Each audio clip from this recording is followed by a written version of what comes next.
حضرت امام راضی لکھتے ہیں کہ جب بچہ شکم مادر میں ہوتا ہے تو وہ 3 پردوں میں ہوتا ہے، ایک جھلی کا پردہ، ایک رحم مادر کا پردہ اور ایک پیٹ کا پردہ۔ تو 3 پردوں میں وہ بیچارہ بڑی عجیب سی حالت میں ہوتا ہے۔ یہ اس کا پہلا مرحلہ ہے تخلیق کے بعد۔ اس کے بعد پیدائش کا دوسرا مرحلہ ہے۔ یہ زچہ بچہ دونوں کے لیے موت و حیات کے مرحلے ہوتے ہیں۔ اس کے بعد وہ پیدا ہوا، اس دنیا پہ آیا تو اس کی مشکل کیا ہے؟ زبان ہے، بولنا نہیں جانتا، دیکھتا ہے پہچان نہیں سکتا، سنتا ہے سمجھ نہیں سکتا، ہاتھ ہیں پکڑ نہیں سکتا، ٹانگیں ہیں چل نہیں سکتا۔ کتنی مشکل بن گئی۔ یہ سب کچھ چیزیں ہونے کے باوجود بھی وہ بے بس دکھائی دیتا ہے، اس کو دودھ مانگنے کے لیے بھی رونا پڑتا ہے۔ تو یہ ایک مرحلہ تھا۔ پھر آہستہ آہستہ اس نے بولنا سیکھا، ایک ایک حرف کر کے، لفظ جوڑ کے وہ جملے مکمل کرتا رہا۔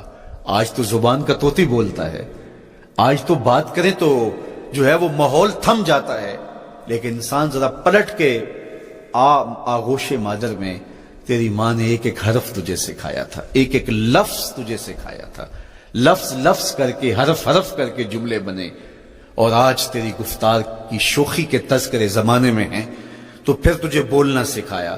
تو چل نہیں سکتا تھا، آج تیری جو ہے وہ جولانیاں دیکھنے والی ہیں، تیری رفتار کو کوئی چھو نہیں سکتا ہے، تیری آنکھوں کی بجلیاں آج عقابوں سے بڑھ کر ہیں، آج تیرے کانوں کے اندر نغموں کا جہاں آباد ہے، آج تیرے ہاتھوں کی گرفت کے آگے شیر غراں بھی ہو تو وہ بھی بے بس ہو جاتا ہے، لیکن دیکھ تو کتنا مجبور تھا۔ اچھا چلو وہاں سے آگے آئے، پھر زندگی کو سیکھنا پڑتا ہے، آداب سیکھنے پڑتے ہیں، کس سے کیا بات کرنی ہے سیکھنا پڑتا ہے، آگے بڑھے، جوانی کی دہلیز پہ پہنچے۔ جوانی انسانی کی زندگی کا باقپن ہوتا ہے، عروج ہوتا ہے، اللہ اکبر۔ لیکن جوانی کو تقدس معاب رکھ کے منزل تک پہنچانا یہ سب سے مشکل مرحلہ ہوتا ہے، چونکہ جذبات بے قابو ہیں، خواہشیں آوارہ ہیں، اور تا حد نظر نظارے ہی نظارے جو دل کو کھینچتے ہیں۔ کائنات میں سب سے قیمتی جوہر حضرت انسان کا اس کی عصمت کا جوہر ہے، اور سب سے حسین چہرہ وہ ہے جو جنسی کالک سے اپنے آپ کو بچا لے۔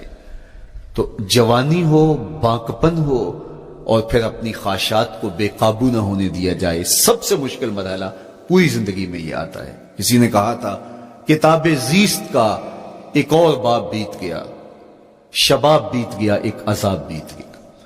تو شباب کا ختم ہونا اور اس کو خیریت سے منزل تک پہنچنا یہ کتنا بڑا مشکل مرحلہ ہوتا ہے، جس کا جوانی میں باطن کا چہرہ مسخ ہو جاتا ہے اور جنسی کالک سے جو چہرہ آلودہ ہو جاتا ہے اس کا عفت کا دامن داغدار ہو جاتا ہے۔ تو اس لیے وہ چہرہ تاباں ہے، وہ چہرہ روشن ہے، وہ چہرہ منور ہے جو اپنے آپ کو کالک نہیں لگنے دیتا اور اپنی عصمت کی حفاظت کرتا ہے۔ تو یہ مشکل ترین لمحہ تھا۔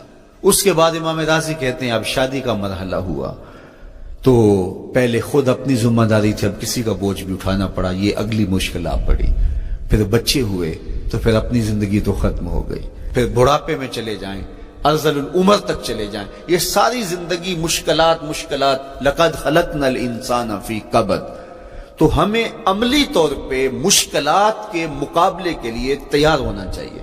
میں اور آپ اگر زندگی کے اس فلسفے سے آگاہ نہیں ہوں گے کہ زندگی مشکلات کا مجموعہ ہے، حالات کی تلخیاں ساری زندگی ہمارے ساتھ رہیں گی، تو کوئی بھی تکلیف، کوئی بھی اذیت، کوئی بھی ایسا واقعہ جو ہم نہیں چاہ رہے ہوں گے وہ روح پذیر ہوگا تو ہم گھبرا جائیں گے اور پھر اس وقت ہم دکھی ہو جائیں گے۔